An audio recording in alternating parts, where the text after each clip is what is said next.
Let's take a look around to see if we can find any more similarities to the game. Aha! Here is one right now. There appears to be a pyramid used as one of their symbols.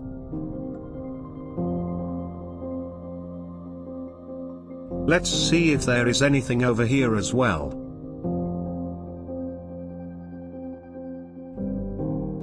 And there is, of course, the modern symbol of Scientology, the two triangles with an offset overlap and an S, for Scientology.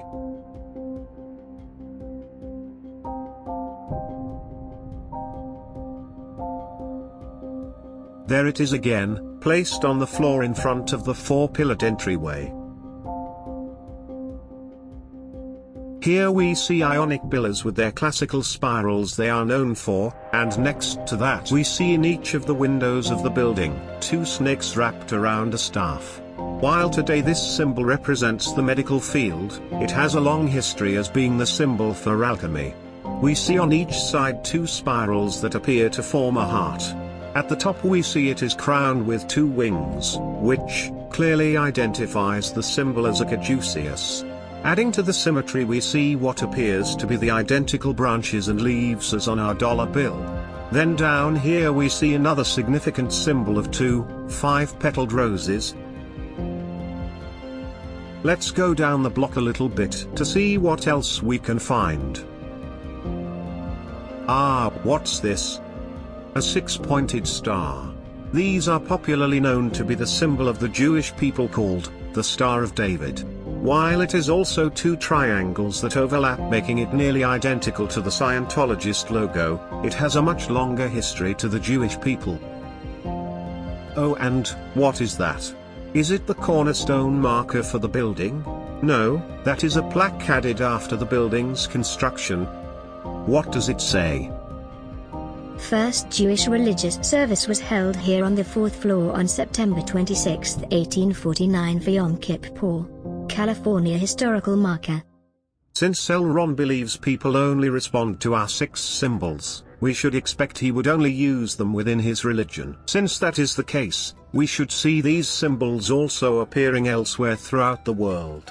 Just for kicks, let's go ahead and type into the DuckDuckGo search engine, pyramid, triangles, Jewish, Israel. And what do we find? Here we see the pyramid as the centerpiece of the building that houses the Supreme Court of Israel, that is the highest court of the land. It looks like there is a window or something at the top. Looking at it from the bird's eye view, we can see there are stairs leading down to an underground chamber that is uncovered and exposed to the sky. Look, there is also one of those pillar things like we see in various places in the United States, and throughout the world. What is that called again? Oh right, it's called an obelisk.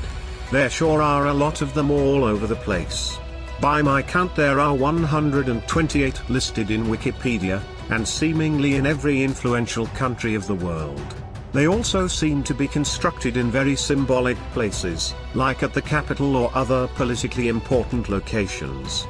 At the top there is a pyramid which qualifies it as a standard symbol of Scientology. Getting back to our original search result, we see this right there. It's a pyramid with 2 pillars on each side. It's located in Eilat, the southernmost city in Israel. Looking closer, we see there is what looks like an eye at the top, similar to what we saw at the Israeli Supreme Court build in Jerusalem, with some sort of symbol and a G in the middle. I wonder if that G stands for gay? The inscription reads, "The Freemasons' Circle, Solomon's Pillars Lodge number 59, Eilat."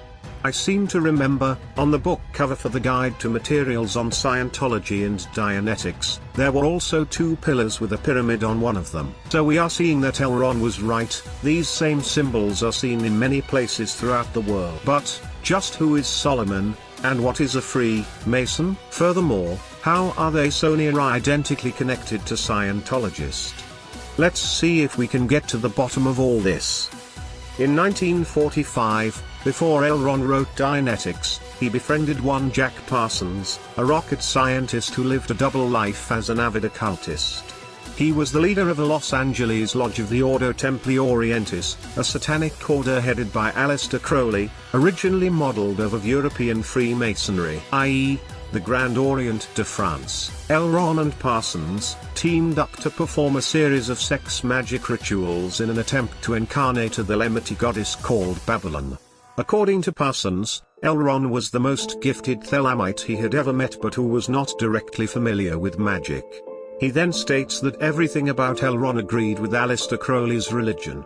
According to L. Ron's son, at a hearing wherein he entered legal proceedings to gain an inheritance from L. Ron's estate, and, at other times, he stated that at the heart of Scientology was the occult. Really the basis of Scientology, which is rather hidden and covered over, is the occult, the deep involvement with satanic powers. That he felt that he was deeply involved with a British black magician called Aleister Crowley, and through putting himself in deep hypnotic trances and the use of drugs on himself, he wanted to become the most powerful being in the world. He says that his father deeply mourned the death of Aleister Crowley, and after which, that L. Ron believed he should take up the mantle of Crowley to become the ultimate adversary of God.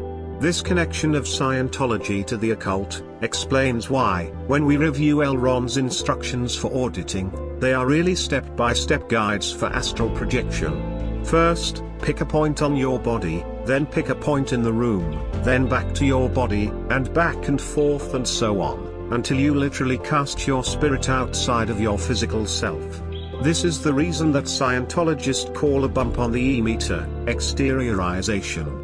Moreover, in the Satanist club of Aleister Crowley, there is also a pyramidal-type ranking structure he modeled off of the Hermetic Order of the Golden Dawn. L. Ron did the same, since he literally created a new sect of Satanism modeled off of Satan's ranking structure. Since Scientology is closely connected to the Ordo Templi Orientes, and the OTO is modeled upon Freemasonry, all signs point to the investigation of Freemasonry in order to determine what Scientology is really about. Although Wikipedia is not an authority, it is required to have citations. This means Wikipedia is a popular source of information and is credible enough to explore. Typing in Freemason into Wikipedia, we arrive at the site. Freemasonry. Masonry consists of fraternal organizations that trace their origins to the local fraternities of stonemasons, which from the end of the 14th century regulated the qualifications of stonemasons and their interaction with authorities and clients. The degrees of Freemasonry retain the three grades of medieval craft guilds, those of apprentice, journeyman or fellow, now called fellow craft, and master mason. The candidate of these three degrees is progressively taught the meanings of the symbols of Freemasonry, and entrusted with grips, signs and words to signify to other members that he has been so initiated. The initiations are part allegorical morality play and part lecture. The three degrees are offered by Craft, or Blue Lodge, Freemasonry. Members of these organizations are known as Freemasons or Masons. There are additional degrees, which vary with locality and jurisdiction, and are usually administered by their own bodies, separate from those who administer the craft degrees. The basic, local organizational unit of Freemasonry is the Lodge. The lodges are usually supervised and governed at the regional level, usually coterminous with either a state, province, or national border, by a Grand Lodge or Grand Orient. There is no international, worldwide Grand Lodge that supervises all of Freemasonry. Each Grand Lodge is independent, and they do not necessarily recognize each other as being legitimate. Modern Freemasonry broadly consists of two main recognition groups. Regular Freemasonry insists that a volume of scripture is open in a working lodge, that every member profess belief in a supreme being, that no women are admitted, although, in some jurisdictions, those who transition to women after being initiated may stay, see below, and that the discussion of religion and politics is banned. Continental Freemasonry is now the general term for the jurisdictions which have removed some, or all, of these restrictions. Masonic Lodge. The Masonic Lodge is the basic organizational unit of Freemasonry. The lodge meets regularly to conduct the usual formal business of any small organization, pay bills, organize social and charitable events, elect new members, etc. In addition to business, the meeting may perform a ceremony to confer a Masonic degree or receive a lecture, which is usually on some aspect of Masonic history or ritual. At the conclusion of the meeting, the lodge might adjourn for a formal dinner, or festive board, sometimes involving toasting and song. The bulk of Masonic ritual consists of degree ceremonies. Candidates for Freemasonry are progressively initiated into Freemasonry, first in the degree of entered apprentice. Sometime later, in a separate ceremony, they will be passed to the degree of fellowcraft, and finally they will be raised to the degree of Master Mason. In all of these ceremonies, the candidate is entrusted with passwords, signs and grips, secret handshakes, peculiar to his new rank. Another ceremony is the annual installation of the Master and officers of the lodge. In some jurisdictions, installed Master is valued as a separate rank, with its own secrets to distinguish its members. In other jurisdictions, the grade is not recognized, and no inner ceremony conveys new secrets during the installation of a new Master of the lodge. Most lodges have some sort of social calendar, allowing Masons and their partners to meet in a less ritualized environment.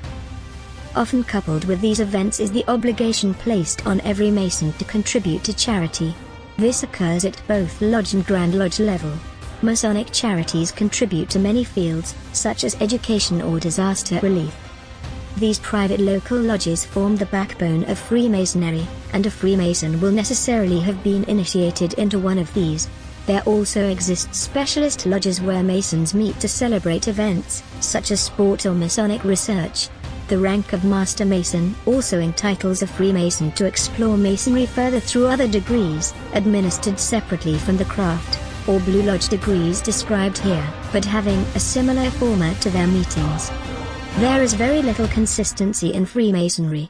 Because each Masonic jurisdiction is independent, each sets its own procedures. The wording of the ritual, the number of officers present, the layout of the meeting room, etc. varies from jurisdiction to jurisdiction. The officers of the lodge are elected or appointed annually. Every Masonic lodge has a master, 2 wardens, a secretary and a treasurer. There is also a tiler, or outer guard, who is always present outside the door of a working lodge. Other offices vary between jurisdictions. Each Masonic lodge exists and operates according to a set of ancient principles known as the landmarks of Freemasonry. These principles have thus far eluded any universally accepted definition. Wow, so far I have seen only a few similarities between Scientology and Freemasonry, and none of it having to do with a pyramid. Mainly secrecy and exclusion of outsiders until passing tests. In Scientology, a member has to go clear before moving up. In Masonry, they must also pass initiation levels in order to move up and learn the next secrets. Both groups also seem to present a certain, non-intrusive public front. Yet, I find that last part the most interesting. It states, each Masonic lodge exists and operates according to a set of ancient principles known as the landmarks of Freemasonry. These principles have thus far eluded any universally accepted definition. So there is no universally accepted definition, eh, really? Well, let's just see if we can't change that. In order to do so, we will need to collect more data, so let us continue. Joining a lodge. Candidates for Freemasonry will have met most active members of the lodge they are joining before they are initiated. The process varies between jurisdictions, but the candidate will typically have been introduced by a friend at a lodge social function, or at some form of open evening in the lodge. In modern times, interested people often track down a local lodge through the internet. The onus is on candidates to ask to join. While candidates may be encouraged to ask, they are never invited. Once the initial inquiry is made, an interview usually follows to determine the candidate's suitability. If the candidate decides to proceed from here, the lodge ballots on the application before he, or she, depending on the Masonic jurisdiction, can be accepted. The absolute minimum requirement of any body of Freemasons is that the candidate must be free, and considered to be of good character.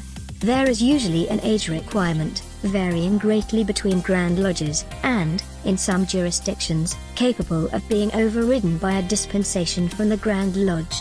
The underlying assumption is that the candidate should be a mature adult. Additionally, most Grand Lodges require the candidate to declare a belief in a supreme being. In a few cases, the candidate may be required to be of a specific religion. The form of Freemasonry most common in Scandinavia, known as the Swedish Rite, for example, accepts only Christians. At the other end of the spectrum, liberal or continental Freemasonry, exemplified by the Grand Orient de France, does not require a declaration of belief in any deity, and accepts atheists, a cause of discord with the rest of Freemasonry. During the ceremony of initiation, the candidate is expected to swear, usually on a volume of sacred text appropriate to his personal religious faith, to fulfill certain obligations as a Mason. In the course of 3 degrees, new Masons will promise to keep the secrets of their degree from lower degrees and outsiders, and to support a fellow Mason in distress, as far as practicality and the law permit. There is instruction as to the duties of a Freemason, but on the whole, Freemasons are left to explore the craft in the manner they find most satisfying. Some will further explore the ritual and symbolism of the craft, others will focus their involvement on the social side of the lodge, while still others will concentrate on the charitable functions of the lodge. Other degrees, orders, and bodies. Blue Lodge Freemasonry offers only 3 traditional degrees, and in most jurisdictions, the rank of past or installed master. Master Masons are also able to extend their Masonic experience by taking further degrees, independent bodies approved by their own Grand Lodge. The ancient and accepted Scottish Rite is a system of 33 degrees, including the 3 Blue Lodge degrees, administered by a local or national Supreme Council. This system is popular in North America and in continental Europe. The York Rite, with a similar range, administers 3 orders of Masonry, namely the Royal Arch, Cryptic Masonry, and Knights Templar.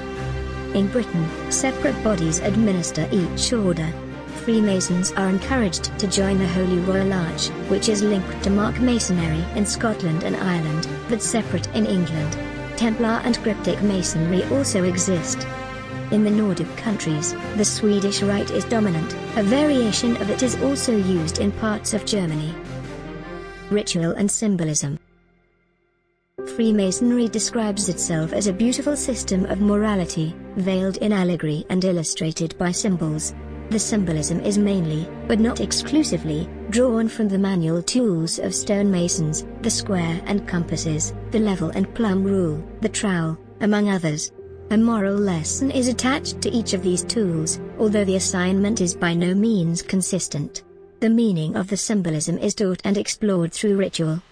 All Freemasons begin their journey in the craft by being progressively initiated, passed and raised into the 3 degrees of craft, or Blue Lodge Masonry. During these 3 rituals, the candidate is progressively taught the meanings of the lodge symbols, and entrusted with grips, signs and words to signify to other Masons that he has been so initiated. The initiations are part allegory and part lecture, and revolve around the construction of the Temple of Solomon, and the artistry and death of his chief architect, Hiram Abiff. The degrees are those of entered apprentice, fellow craft and master mason. While many different versions of these rituals exist, with at least 2 different lodge layouts and versions of the Hiram myth, each version is recognizable to any Freemason from any jurisdiction. In some jurisdictions, the main themes of each degree are illustrated by tracing boards. These painted depictions of Masonic themes are exhibited in the lodge according to which degree is being worked, and are explained to the candidate to illustrate the legend and symbolism of each degree. So far, we know that Freemasons supposedly emerged from guilds that began forming in the 14th century in Western Europe. They acted as intermediaries between clients and the craftsmen who would build what the clients wanted. This is exactly identical to a union today. In practice, this would be the same thing as living in a neighborhood where one of the neighbors owns a professional carpentry business, or landscaping business.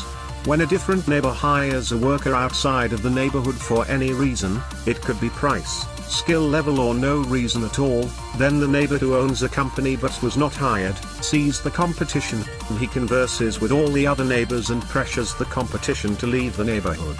Further, he coerces through corporate pressure everyone in the neighborhood to agree to only use his company. This is the same thing as a guild. So, let's say, many of these types of anti-free market people group together into a craft guild, it could be art, theater or construction, and they force others to hire only them through power and threat. Then let's say, they also entrench themselves into the government through similar coercive methods, so that, only they receive the contracts for the public works. For example, in exchange of winning a contract at their set price, they promise all members will vote for a particular candidate. Now we have clearly outlined what a guild is. It's anti-free market and communistic in application. This is why the party of the left is associated with unions, since they cannot compete without these private agreements. Further, we know that in Scientology there are levels of ascension until you become an official operating thetan. In Masonry, we also see that there are 33 levels in the most popular sect, so too we see a pyramidal shape in Masonry. Here there are 3 levels leading up to Master Mason, awarded at the initial lodge, called the Blue Lodge, then there are 30 more levels to be acquired after that.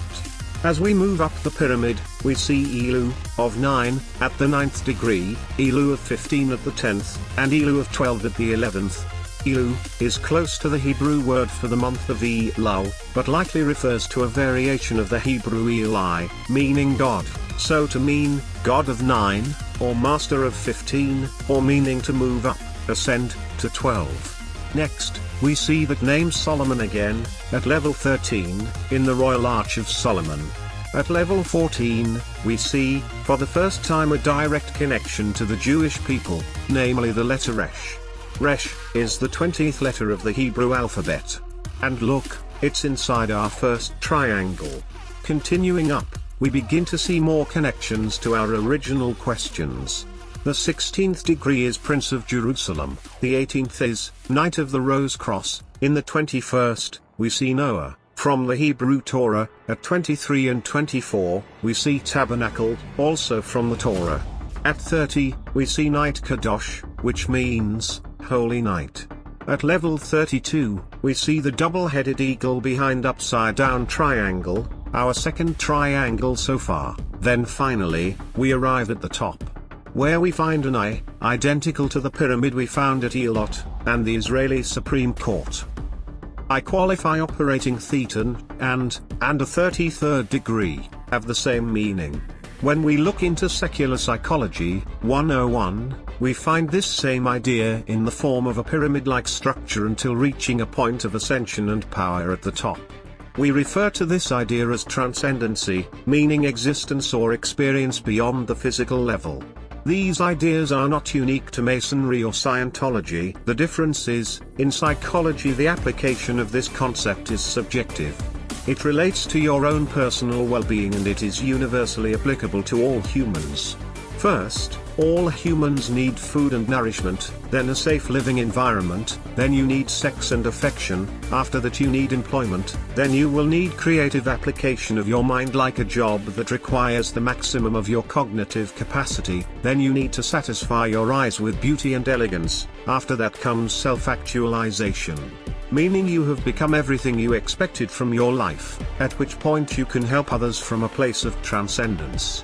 Only after you have taken care of yourself can you ever help others.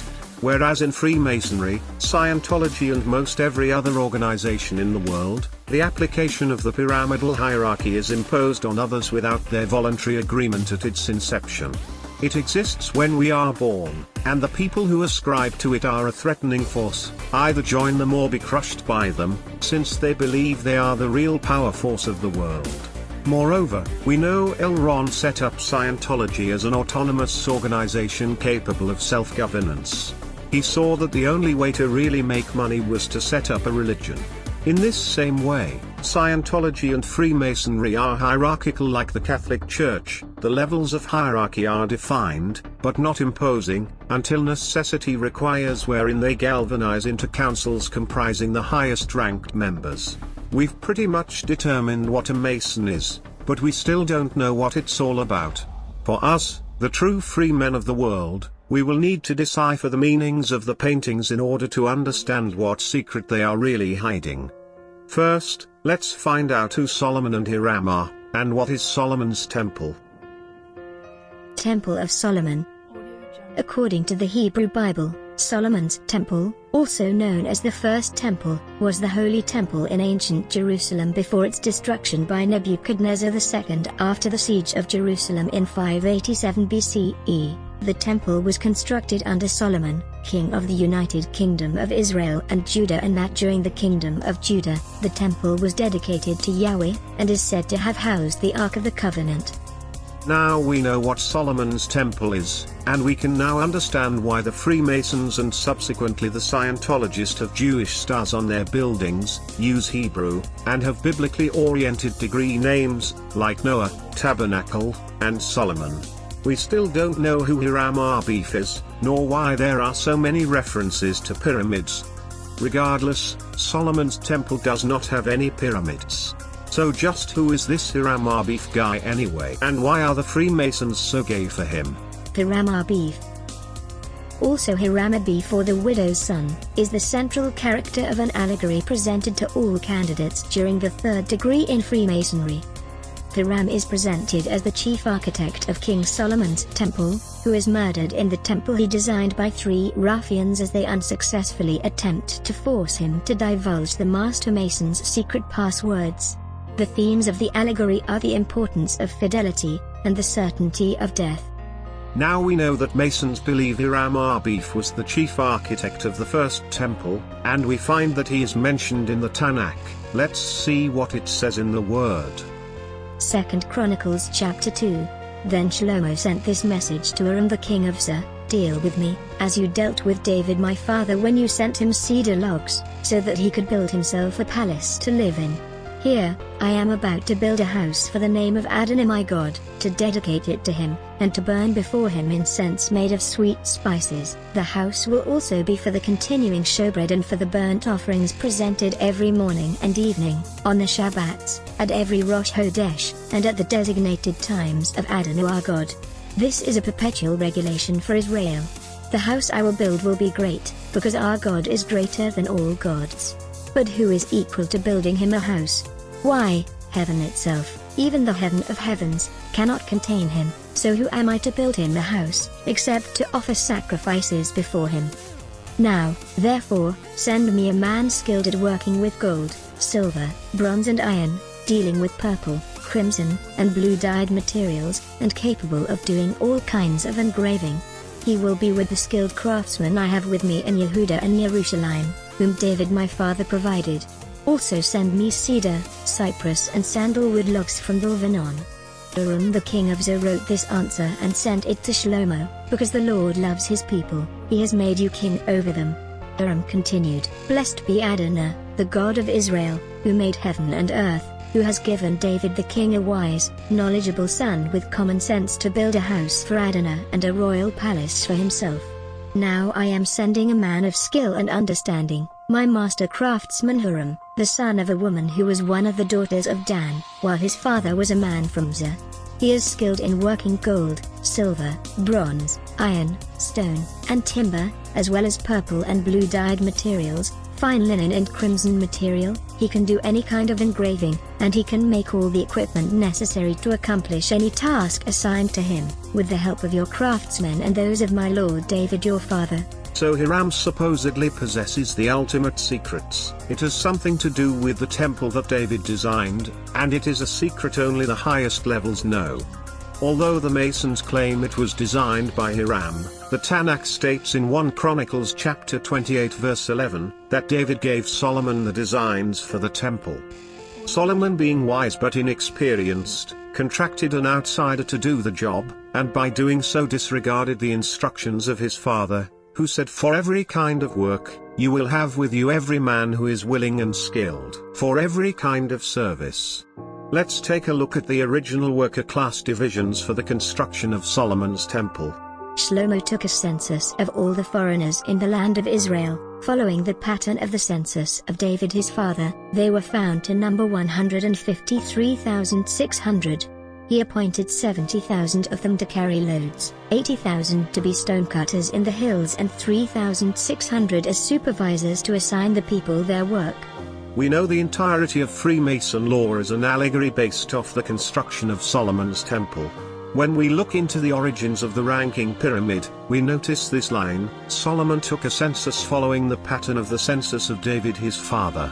Turning back few pages to 1 Kings 21 verse 1, we notice it says, "The adversary now rose up against Israel and incited David to take a census of Israel."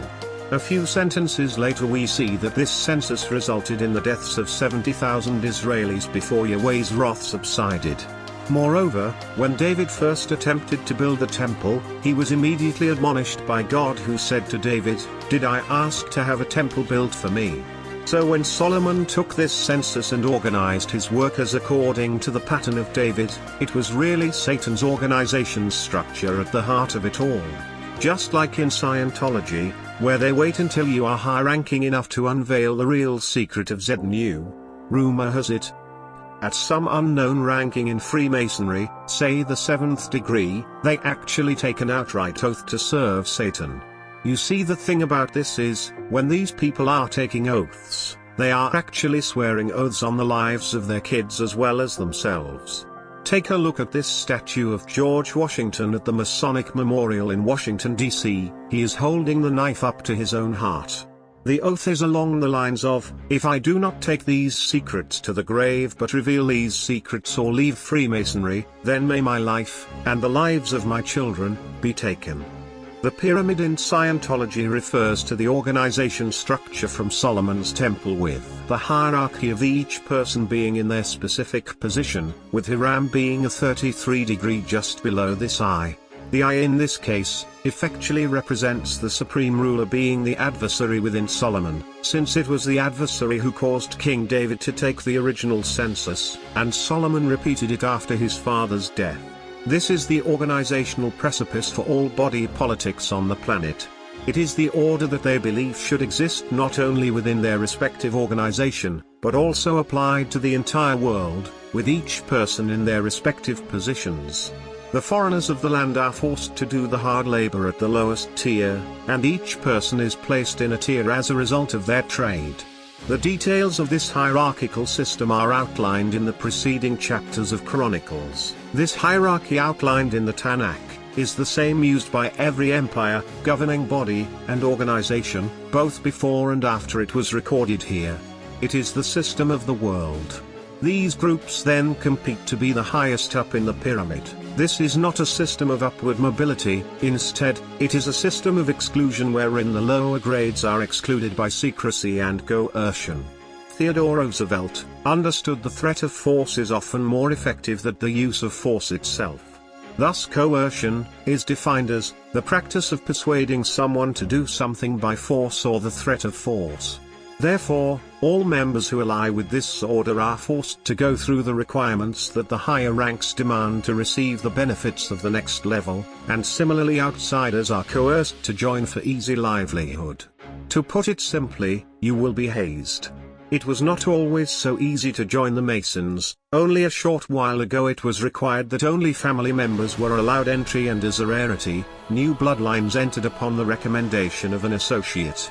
Moreover, it was pervasive that black members were segregated into a separate but equal lodge. This word that we have been tossing around here, order, is derived from the Latin word, ordo.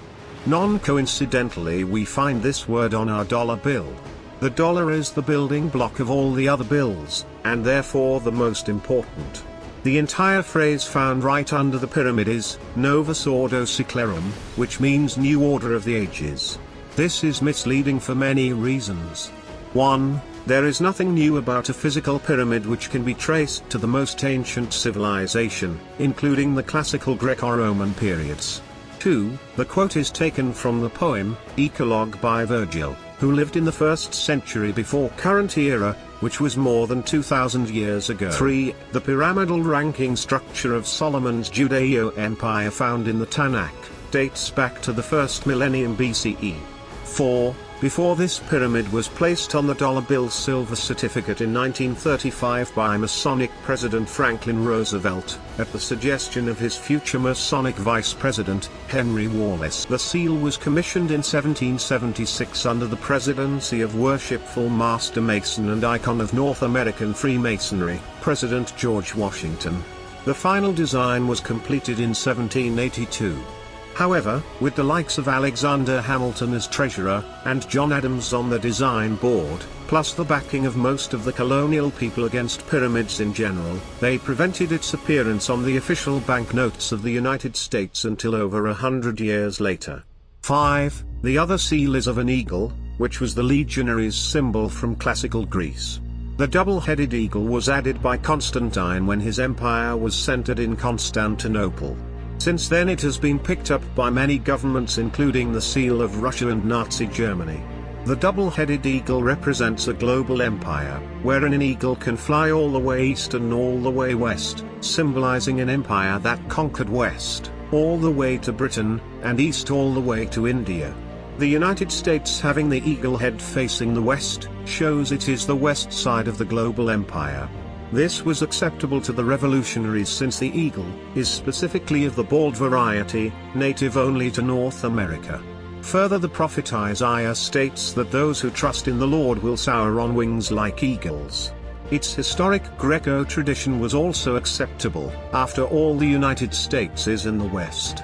6. The rediscovery period of the Renaissance brought not only a return to Aristotelian logic but also the rediscovery of the Hebrew language, and the Bible was translated into the common tongue. Pyramids were associated with slavery, and the pilgrims identified themselves as the Israelites on an exodus out of Egypt to enter into the Promised Land as they left the monarchical oppression of Western Europe. Egypt literally translates to bondage in Hebrew, thus they resented the pyramid and intentionally prevented its placement. Moreover, this symbol did not materialize from nowhere. There is no profound moment of enlightenment recorded as when Constantine supposedly received his dream for this new military emblem. Therefore, the pyramid with an eye must be a continuation of a prior emblem, as is the case with the eagle, like from this $50 bill from 1778. Thus, we can conclude this emblem did not emerge enigmatically. It is, in fact, not novus, but veterus, meaning old. 7. Since there were no pyramids existent in the colonies, it has no physical application to the new country and does not emerge from a North American source. It can only symbolize the hierarchical tier system we've been discussing and not a physical pyramid. The only thing new about the seal is the phrase itself, Novus Ordo Seclorum, which replaced the previous phrase, perennis. Just as a perennial flower in your garden will come back every year, perennis directly translates to everlasting, as in an everlasting order. This explains the symbolic obsession with coniferous and palm trees, since to them, these plants defy the seasons God put in motion by being green all year around.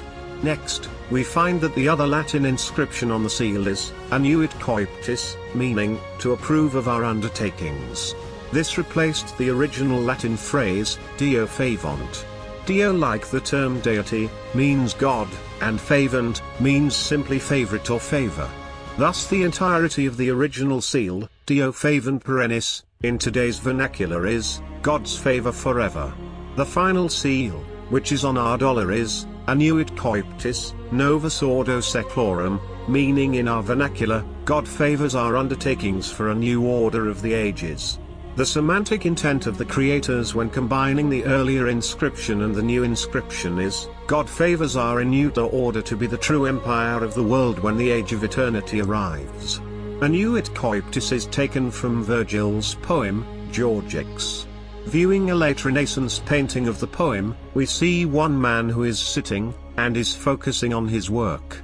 Clearly this grey-haired man is the master mason. Next to him we see a man who is only slightly less skilled, depicted by the manner of his work, with his back slightly turned away from the viewer. This is obviously the fellow craft. Behind him we see the unskilled man. This is the unskilled laborer, or entered apprentice. The woman is in her respective role in their order as well. She is cooking the food for all three men, shown by the large cauldron while watching the kids. Naturally, there is a club for Masonic spouses called, the Followers of the Eastern Star. That is the place they believe women should go traditionally and not into the craft. The young boy is portrayed with strong features and facing the same direction as the master. Not only does this show he will be the next generation to enter the craft, but it reveals he is the master's son. The man, woman, and child face the same direction and are the only ones in a sitting position, identifying them as the Master Mason's wife and son. It's obvious that this depiction is of the hierarchical structure we've been discussing, rendering a formal translation unnecessary. However, the translation of Liber Omnia Vincent is, work conquers all. Yet, it is the case that from omnia, we get omniscient, as in all-knowing, all-seeing, everywhere or almighty. The only all-knowing being is God, thus the literal translation in context is, God's work is victory over all. The full translation of the line from Virgil's play is, anything can be achieved if proper work is applied. We also find the exact phrase in another of Virgil's works, titled, the Aeneid. Since the Greco Empire at this time consisted of pagans, that is worshippers of the sun, moon and stars, and symbolized by idols, we shouldn't be surprised that the entire phrase is a reference to Jupiter. It reads, Jupiter omnipotent, audacibus ad nueco eptis. Meaning, Jupiter Almighty favor my bold undertakings. When we properly place this painting of George X in context of what both poems are really about, it means, our God, Jupiter's works, are victory over all. A modern-day phrase for this is attributed most directly to Karl Marx in the Communist Manifesto, which states, Пролетарии всех стран, соединяйтесь.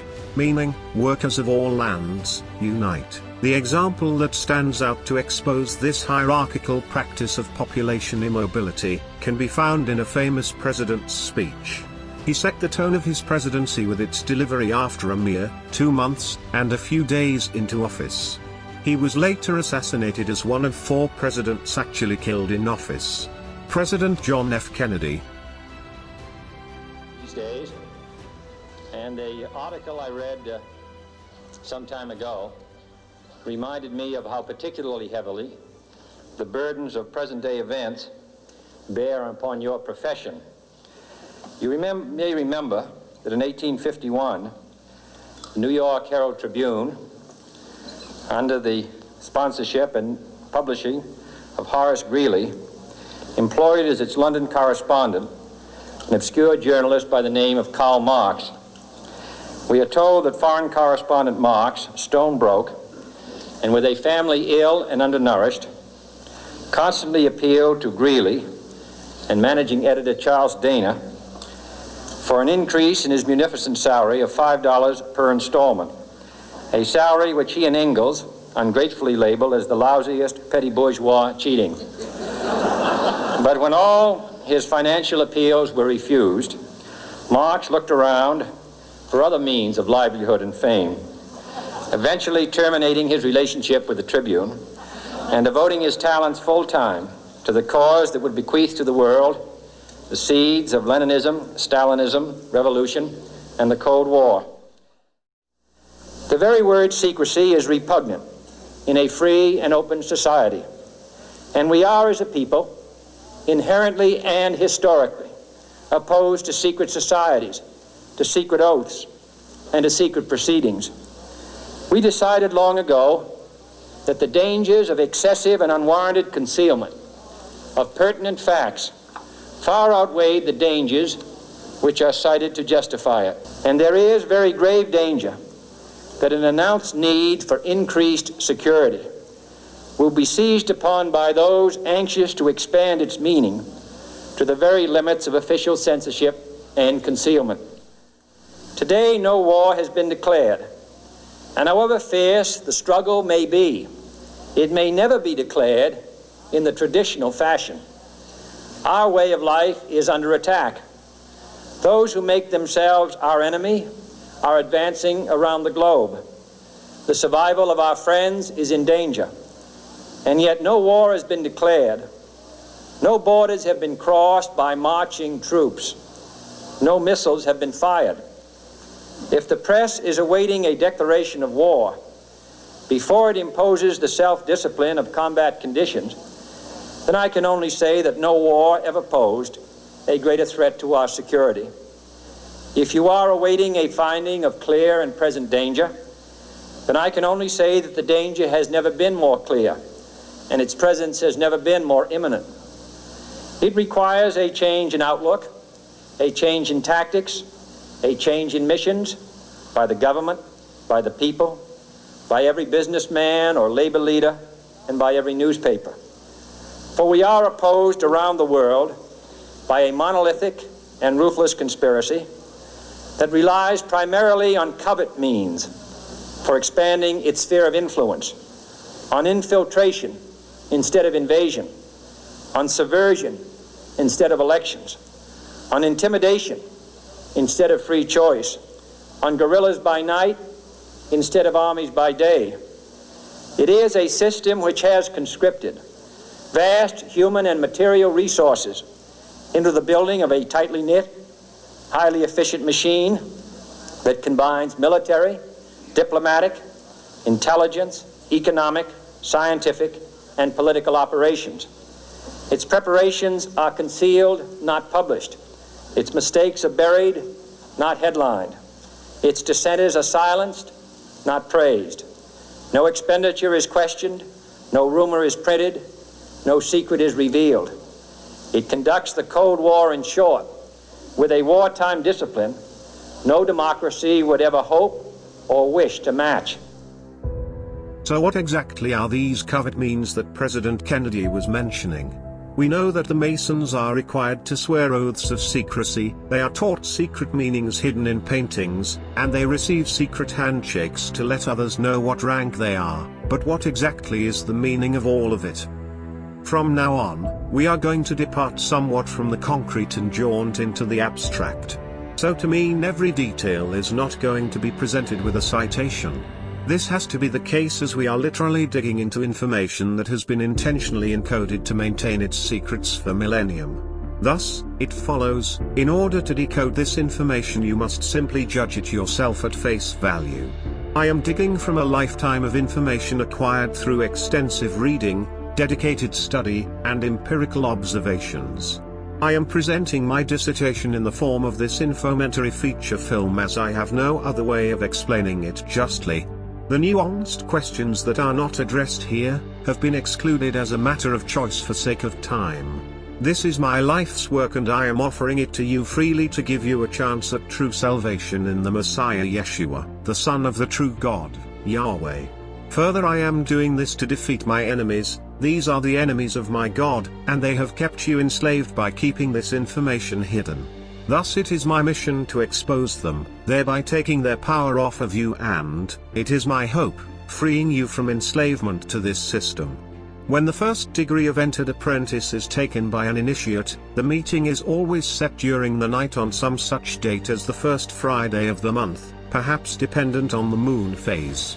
Lodges usually do not have windows, and if they do, there is a central chamber in the lodge not exposed to sunlight. If the lodge does have windows, they are covered with thick curtains. The lodge in my hometown was attached to, and above the town funeral parlor. This is frequently the case as the Masons have an obsession with death.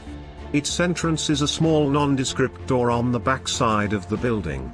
Unless you were looking for it, you would never notice. It is very minor in comparison to the regional lodges, or other lodges such as those at the state capitals. The ceremony itself will take place around midnight and usually, with more than one initiate. The first several degrees of Masonry are public information. The information becomes scarcer and scarcer as you ascend the degrees. All information ceases after the first handful.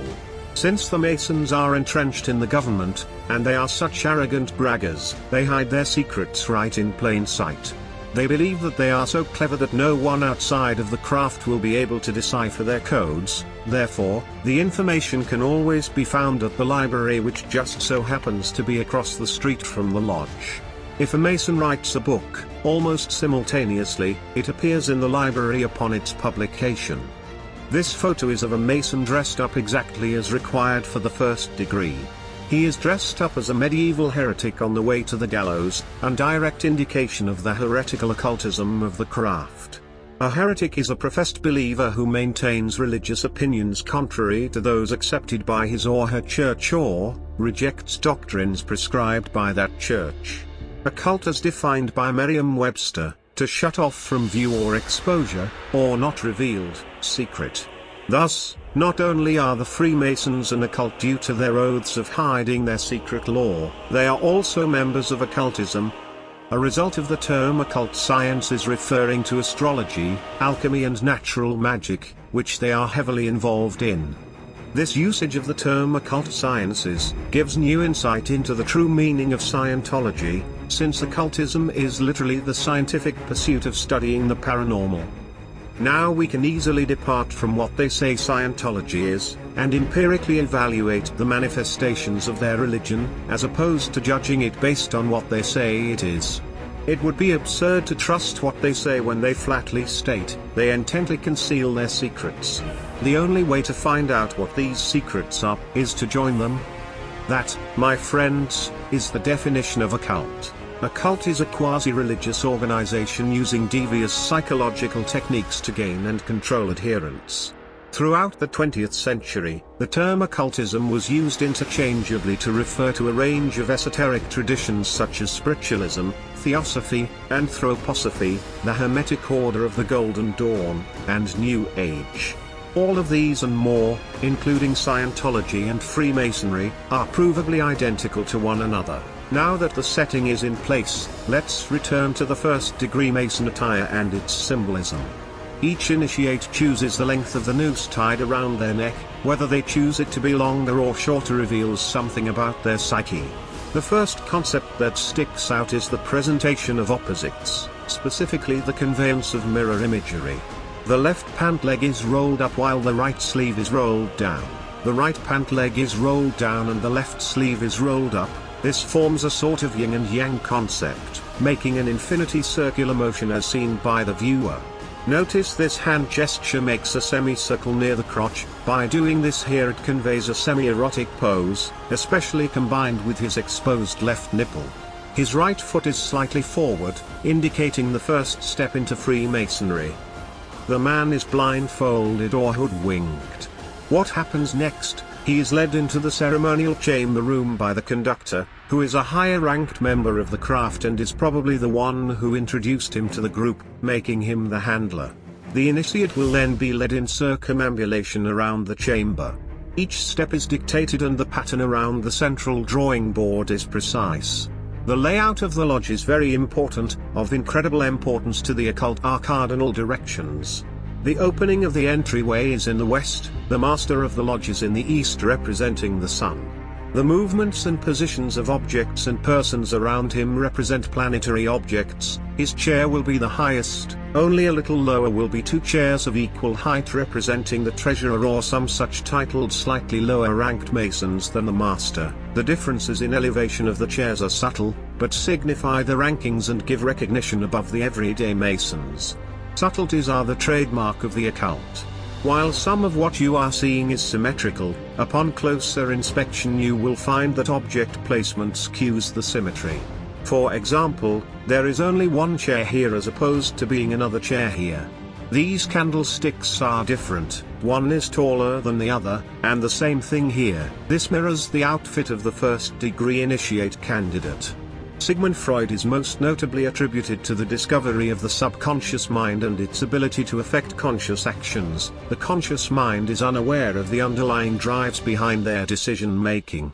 An Austrian, Freud, is known as the father of psychoanalysis, but this attribution can be extended to the field of psychology as a whole. The time frame of the advent of psychology was in the late 19th century and early 20th century. Freud codified a level of the subconscious as the symbolic mind, and it follows, this symbolic mind is interconnected with the id. The id is the part of the mind which holds all of humankind's most basic and primal instincts. It is within these primal instincts that the most powerful motivator of humanity lies, the libido.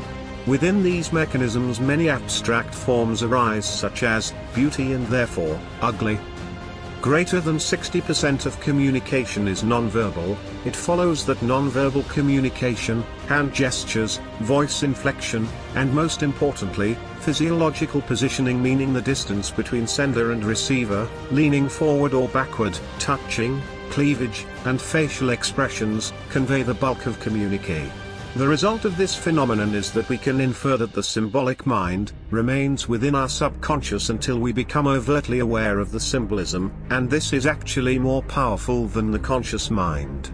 In Freudian psychology, the symbolic mind will substitute the actual primal desires of the id in dreams, so that in dreams instead of an actual male genitalia materializing, which according to Freud, is one of the most common symbols during nocturnal visions, but it could be portrayed by any long upright objects such as sticks, umbrellas, poles, trees, or the Washington Monument. That said, the subconscious mind is not only active while dreaming, it is also active during the hours humans are awake. The bulk of Sigmund Freud's work is centered on the psycho-developmental stages of the mind, with the centric concept being penis envy. In essence, to Freud, all of his psychoanalytic theory comes down to whether or not you have a penis and how big or small it is. Who thought of the name Titanic? Was it you, Bruce? Well, yes, actually. I wanted to convey sheer size, and size means stability, luxury, and above all, strength. Do you know of Dr. Freud, Mr. Ismay? His ideas about the male preoccupation with size might be of particular interest to you. Excuse me. Freud, who is he? Is he a passenger? According to this Masonic website, Sigmund Freud was a Mason. However, one thing that we often debate is causality. For example, on a coordinate plane, we have our dependent variable y being changed by our independent variable x. X can be any string of information that we choose to assign. However, our goal is to uncover whether the independent variable x is actually altering the dependent variable y, or do we need to switch our independent and dependent variables because y is really causing x. For an example from philosophy, let's say our dependent variable is the ocean and our independent variable is precipitation. Is it because we have an ocean that water evaporates and then causes it to rain, or is it because of rain that we have an ocean? Or you may have heard the postulate, what came first, the chick or the egg? In reality, the answer is simple, 'cause God. On an coordinate plane, we actually find that the answer is really neither that x causes y, or y causes x, but rather it is the intersection of both functions that is the true answer. So to mean, it is not that since Freud was a Mason that he realized the Washington Monument is actually representative of a phallus. Instead, it is the case that all obelisks going back to time immemorial are representations of a phallus, and today, psychologists are credited for its discovery. This is also the case for mathematics. Humans did not invent the principles of mathematics, we discovered them. At the same time that science and empiricism proliferated after Aristotelian logic was rediscovered at the onset of the Renaissance, so too, occultism proliferated and came to exist in its modern forms such as Scientology and Freemasonry, etc. What we are really talking about here is simple. They say a picture is worth 1,000 words. When we view anything, specifically a piece of art, our minds are searching to uncover patterns within the material to give meaning to what the mind is seeing. Our minds have a built-in sense, that is part of our automatic nervous system, frequently referred to as the sixth sense. It is where our balance and orientation mechanism are located within the inner ear. This is the sense that manifests its presence when you stand close to a tall building and look up, seeking the top with your eyes, you will likely become off balance. While this mechanism exists within our inner ear, it is in synchronized communication with our visual recognition as well. Compulsorily, these two work in tandem to find balance and order from our vision. It will bring disorder into order so it can send a logical message to the mind. For example, if you are laying down, your mind will understand that your vision is sideways and simply decode the information as such.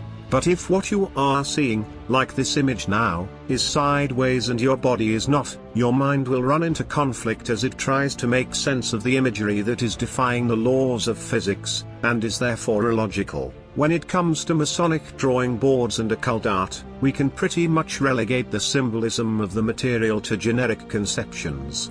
By properly applying the concepts we've been mentioning, it becomes easy to decipher the hidden symbology of the occult, as it is rather linear.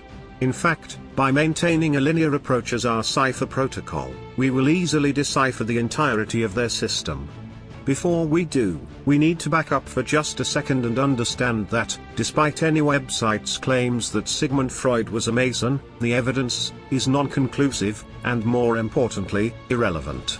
When it comes to this infomentary in its entirety, it matters only a little whether one person can be solidly defined as a Mason, a witch, a member of the occult, or whatever. It only matters that I have proven to you in its origins, the word God on the dollar bill is actually not a reference to the God of Abraham, Isaac, and Israel, but is really a reference to the planet Jupiter. This movie defines all anti-Messiah persons, whether overtly or covertly, as simply Illuminati. The reason for this is that the term Illuminati is from the Latin and means the illuminated or enlightened ones. Its Latin word root is lumen or lux, meaning light. Since Jesus said that he does what his Father does, and he said that those who do not love him do as their father does, and then goes on to call that father Satan. Satan is a Hebrew title meaning the adversary. And since the Bible says that Satan comes as an angel of light in 2 Corinthians 11, verse 14, the term here used in the Latin scriptures is a lowercase Lucifer. Lucifer is also from the Latin word root, lux, and is also a title which translates to light-bringer. Therefore, the term Illuminati is not simply limited to the Bavarian secret society under the same name, but was extended by Jesus to include all the sons and daughters of the demon who appears as an angel of light. Illuminati syntactically translates to a plurality of luminaries, however its semantic usage translates to the ones that are bringers of light. But, most relevantly is its vernacular application where it becomes the people who bring forth enlightenment to earth. So you mustn't go around talking about being the people who are going to save the planet. You are the people the planet obeys. You are the people who own the planet. You are not the people who are going to save the planet. And thereby you will save it. Moreover, within all these occult organizations, they repeatedly describe themselves as the illuminated ones in their internal documentation. This can be clearly observed by their symbols, namely the ubiquitous sunburst.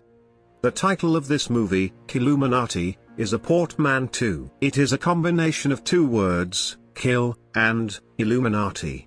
In facets of the liberal arts such as poetry and lyricism, new words can be invented as they are required by the artist. This legal right is extended only to a particular type of artist. Therefore, when the musical artist Tupac coined the term for the title of his final album before his assassination, the Don Killuminati, the 7-day theory, he legally invented a new word within this lawful context. Before his untimely death, Tupac was shot 5 times and subsequently went to prison for a year. He spent his time reading, which led to him discovering the existence of secret societies, one of which was the Illuminati. He came to the realization that secret societies were his true enemy, and that they were intertwined everywhere, even in his own rap music industry.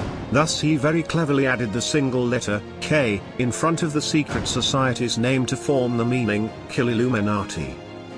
In an interview, he once stated that he may not be the person who would change the world, but that he guaranteed he would spark the mind of the one who would.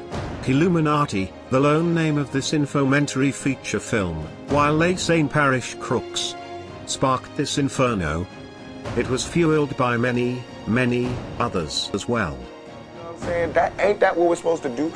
I'm not saying I'm going to rule the world or I'm going to change the world, but I guarantee that I will spark the brain that will change the world, and that's our job, is to spark somebody else watching us.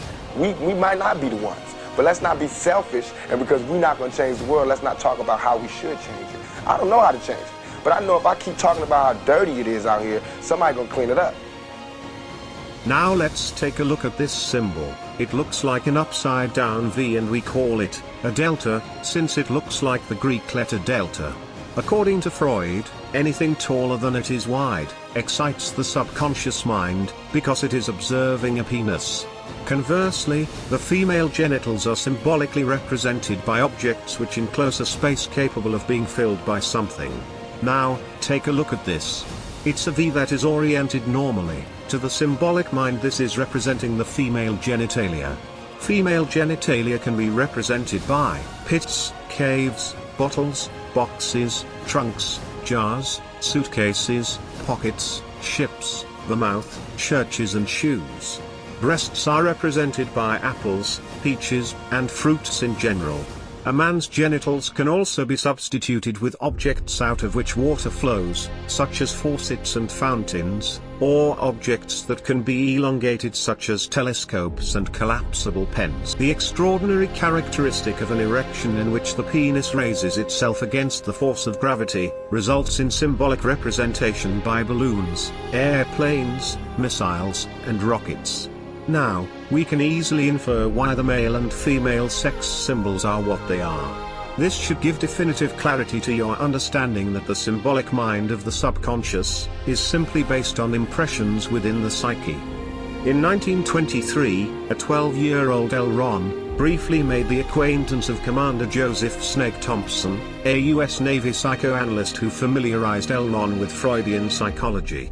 This encounter provided Hubbard with training on a particular approach to the mind. A renowned author described Dianetics as a lunatic revision of Freudian psychology. As we have clarified the kernel of the human psyche, let's analyze the book cover of Dianetics. We see what is pictured to be a large object ascending into the air, out of which there is an explosion and a flow of lava gently oozing out of its peak. With these principles in mind, we have uncovered the true intent of L. Ron by choosing a volcano for his book cover and deciphered the origins of his belief that a volcano will innately arouse the interest of the observer. In the photograph of the first-degree Masonic initiate, we see that there are two pillars on each side of him. Earlier, we took note of identical Scientologist pillars. These pillars are ubiquitous throughout Freemasonry and have the names Boaz and Joachim. These were originally freestanding bronze pillars crafted by Hiram of Tyre, and erected in front of the Temple of Solomon. With the pillars on the cover of the Scientologist Holy Book, we have an additional connection to Freemasonry besides the pyramid. The question now arises, what do the triangles with an S through them mean? Since there is no clear explanation in any leaked documents to their meaning, let's use an inductive approach to the puzzle. Maybe we can solve it from the angle of the Freemasons. Their symbol is a T-square and compass. If we want to crack this case, we'd better find out what they mean. More importantly, we'd better learn how to use them. In Freemasonic law, Boaz represents the earth, and Joachim represents the stars, but more specifically, Joachim represents the celestial bodies of the awesome phenomenon we call the star chart. The Masons are all about bringing the heavens down to earth. How they do this is through something they call sacred geometry. To the Masons, the compass represents the spirit of the heavenly stars, and the earth is the square representing the physical plane. By intersecting the two, they believe that they join the earth and the heavens into one plane that they interact in to do specific rituals. Their secrets are a phenomenon within the universal plane of reality that is extensive. It is these phenomena that they worship and keep secret in order to passively control humankind. And as astonishingly unbelievable as it is, there is actually some real knowledge here. Let's draw a circle of arbitrary length and call its diameter 1. With radius equal to half. In order to determine the circumference of this circle, a phenomenon arises. We discover that it takes approximately 3 lengths of the diameter to equal 1 rotation. Here, we encounter our first transcendental number, pi. What started off as just a single line length of 0.5, ends up creating a line 6.28 times its length. The reason for this is that a curvilinear line simply travels farther than a straight line. Pi is an irrational number, since all rational numbers must have origins that are logical. That is, a number capable of being expressed as an integer or a quotient of integers. For example, half of something can clearly be shown by dividing 1 by 2.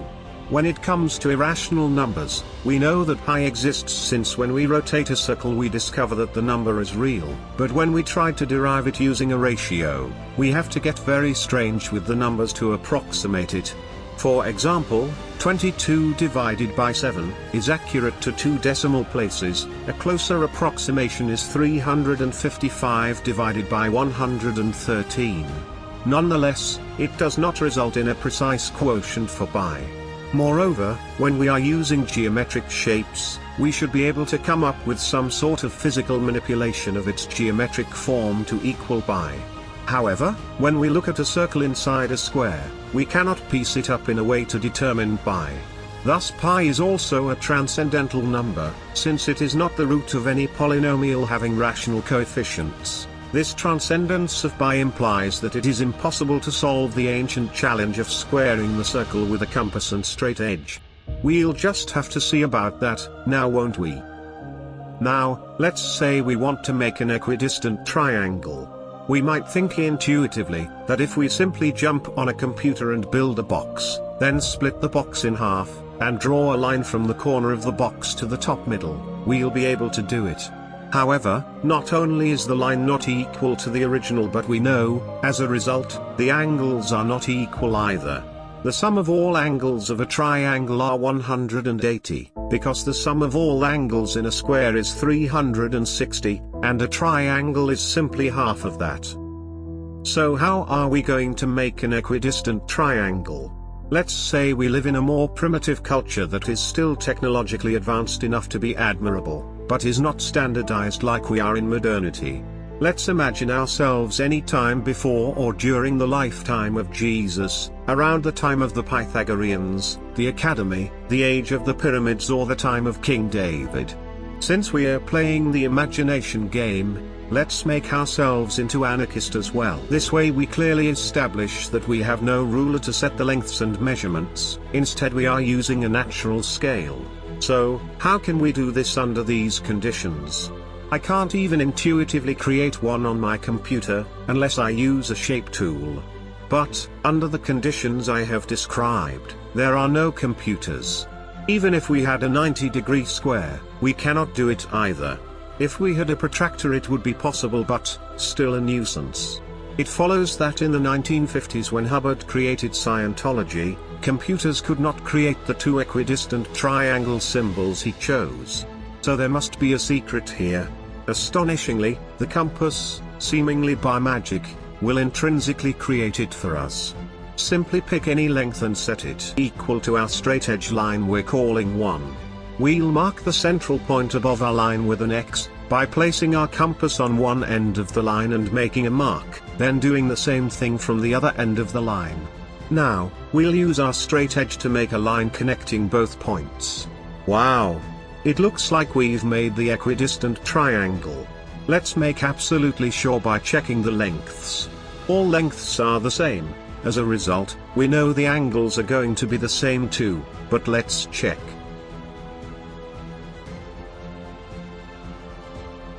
Amazing. They are all the same, equal to 180 divided by 3, which is 60. Now, let's see if we can make this length triangle into a rectangle. We can see that we are not going to form a perfect square from an equidistant triangle, since the square's height was shortened as a result of the curvilinear line, so let's go ahead and form a rectangle. We don't have a way to make a perfect corner since we are restricting ourselves to only using a straight edge, so to mean, we don't have a pre-measured 90-degree square. Actually, this is impossible. There is no way to make a rectangle without manufacturing a square to form a 90-degree corner. However, if I use this specific algorithm I can easily do it. Let's make one more circle using the central point of the pyramid as our foci. Incredible. All we have to do is connect these two new points with a straight line and we have a perfectly straight line at the exact height of our equidistant triangle. But we still need to get our perfectly straight sides. In order to do this, we need to find the midpoint of our original line. We can simply do this by using our straight edge to line up the top intersection of the two original circles and their intersection at the bottom. Great. Now we'll set our compass to that length, return to the top foci, and bisect the top line on each side. Simply, draw two vertical lines and we have now completed the rectangle. Unfortunately, in no way can we add these edges or triangles to sum up to pi. The key is to draw two more lines from each side of our original line to the two intersections that were created when we added the top circle. Unbelievable. When we add this line, and this line, plus the distance of the new length that we finally formed, we get approximately 3.15 or pi. This is a far more logical solution for pi than all other alternatives. It's accurate to approximately 1 to less than 2/100ths of a decimal. And as you'll see, there are characteristics of this solution that serve to edify its undebatable accuracy. Moreover, this isn't the first time 3.15 has been used for pi. To be sure, the precise measurement experiment of pi today is nothing more than an intellectual challenge with no practical application. The truth of the matter is, there is no such thing as a perfect circle, and the actuality of pi as 3.14 has never been proven. It is a statistically generated result of the law of large numbers. Really, you simply get close and the decimal places to infinity are filled in by whatever material you are using. For this reason limits in calculus were created. Once humans introduced decimals, we realized that if we shoot an arrow and measure the distance as it approaches the target, we find that once the arrow gets down to the 1, then goes below it into decimal measurements, we will end up measuring decimals down to decimal 000 to infinity, without ever reaching the absolute point of impact, 0. Therefore, we have to cognitively force the numbers to make sense, since we know the arrow did, in fact, hit the target. This is similar to the Einsteinian concept of relativity. We shan't tread upon an idea of the pre-existent content of the universe. Doing so is infinitely recursive. We must simply accept what is. Therefore, we can accurately state that a circle is only relatively circular, but is in reality an ellipse. In fact, we discover this to be an axiomatic precept of the universe. The Earth is not a perfect circle, nor is our orbit around the Sun. They are elliptical. When we throw a ball, shoot a bullet, or fire a rocket, these two form elliptical trajectories due to gravity. Calculating pi to its infinitesimal is a waste of time, both pragmatically and spiritually. You will never find the end of pi because perfection does not exist. Period. Anyone who states that it does, is trying to sell you something. Satan espouses the existence of perfection, but it has never existed. The perfection of humanity is found in its imperfection. So, we can say it's imperfectly perfect. First there is disorder, then order, only to return again to disorder. This is the current state of things. This concept can be observed from the laws of thermodynamics. First is order. Energy cannot be created or destroyed, it can only be transferred, and the second law is entropy, also known as chaos. Let's double check our numbers, using a more technologically advanced methodology.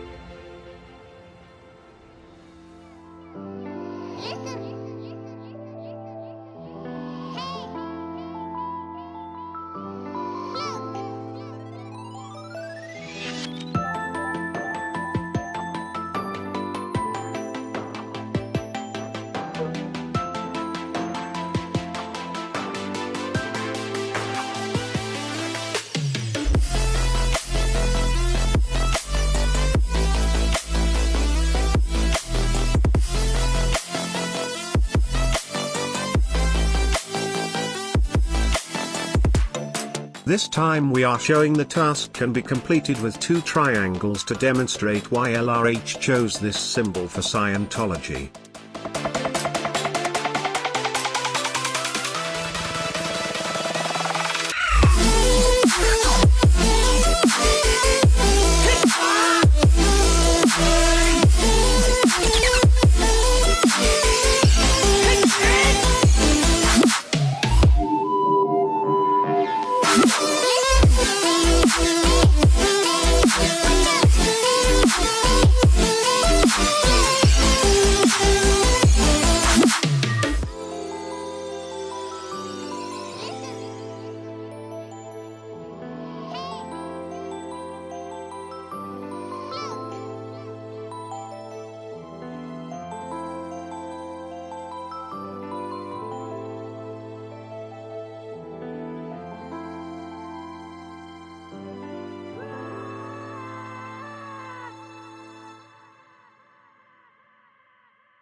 Doctor, you do find mathematics in the darndest places.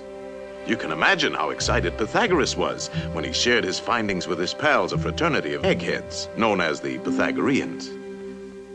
They used to meet in secret to discuss their mathematical discoveries. Only members were allowed to attend. They had a secret emblem, the pentagram. Let's see what the topic is for today.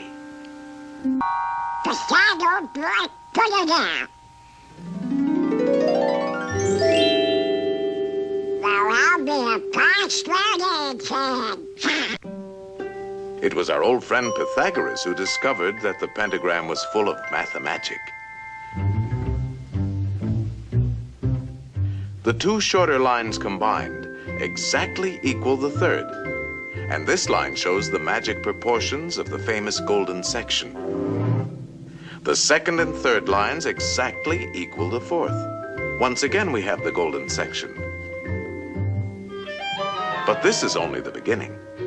Hidden within the pentagram is a secret for creating a golden rectangle, which the Greeks admired for its beautiful proportions and magic qualities. Well, I'll be meeting in secret at night, having a secret password, secret handshake, and a secret symbol, with only members who know this secret are allowed to attend. Aside from the fact that the creator was one of them, doesn't this sound just like the Freemasons? Maybe we can find a direct connection by doing exactly what we did with the Scientologist and inspecting a building of theirs. The Grand Lodge in London should do the trick. Of course we see the two pillars, Boaz and Joachim, with their depiction of the earth, and stars. And we see the same Rosicrucian 5-petaled rose from the Scientologist building. Oh look!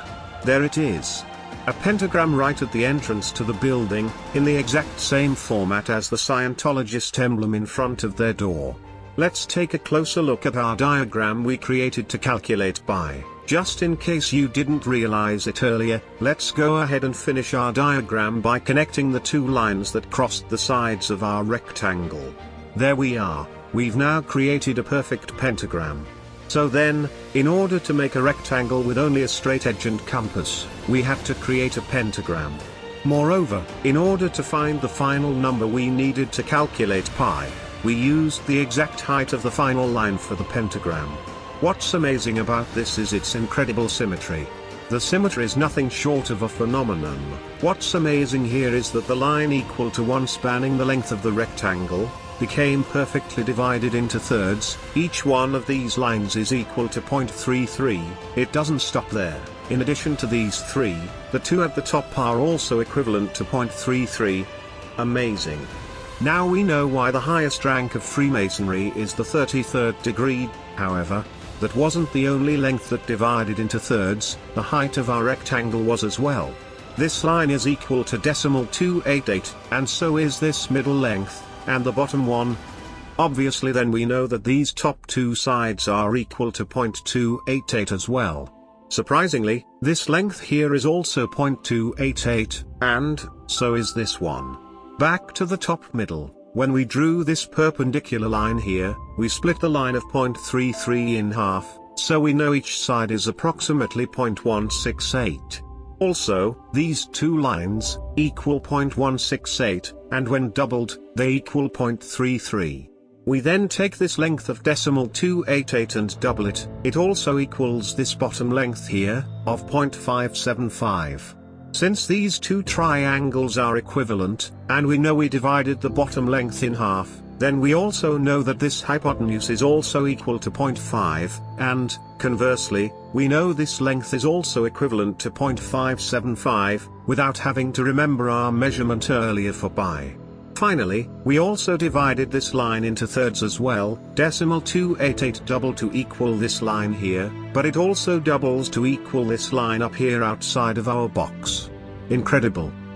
What's also amazing about this, is that each of these two triangles we formed, follow the Pythagorean theorem for 90-degree angles. A squared plus b squared equals c squared.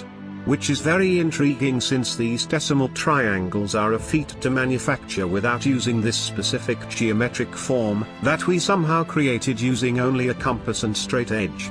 There are more in-depth aspects here we are not addressing. This algorithm of circles also created perfect angles starting with our first equidistant triangle of 60 degrees.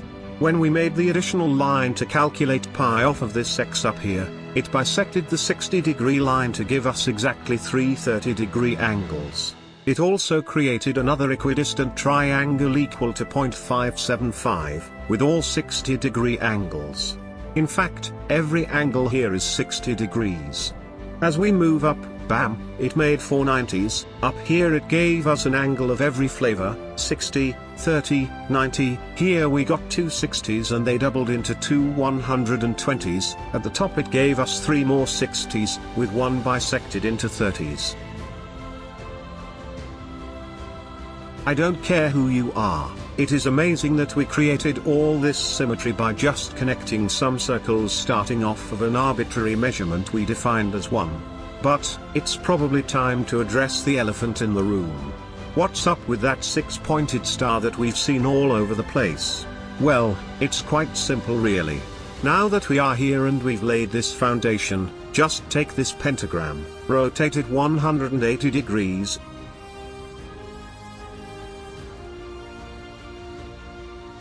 simply line it up, and bingo! We've nailed it.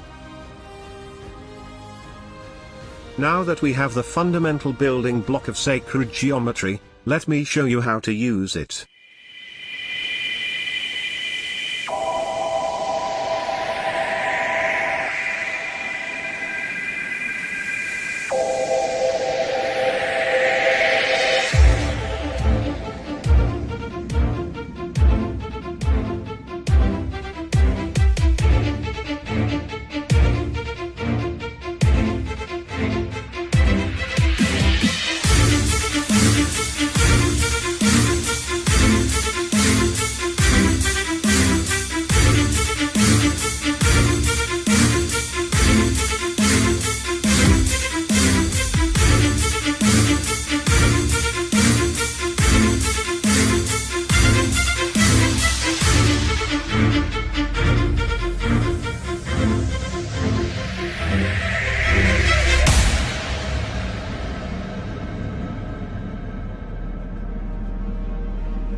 This is the most important and relevant geometric form on the planet.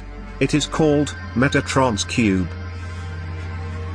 While it appears to be 6 equidistant triangles on a 2-dimensional plane, it is also a cubic comprised of 6 squares in 3 dimensions. Now what we are going to do is create a bunch of equidistant triangles, behind which you now know are pentagrams comprised of 60-degree and 30-degree lines that are created by connecting the intersections of circles. So while there are many geometric forms shown, like triangles, they are all pentagrams, sideways, upside down, and any way you want to dissect it.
People often ask, how did ancient civilizations create such symmetrical forms in their constructions?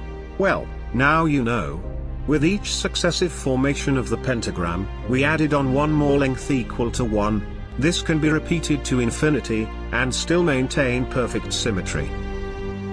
Believe it or not, this isn't the most important part of this movie.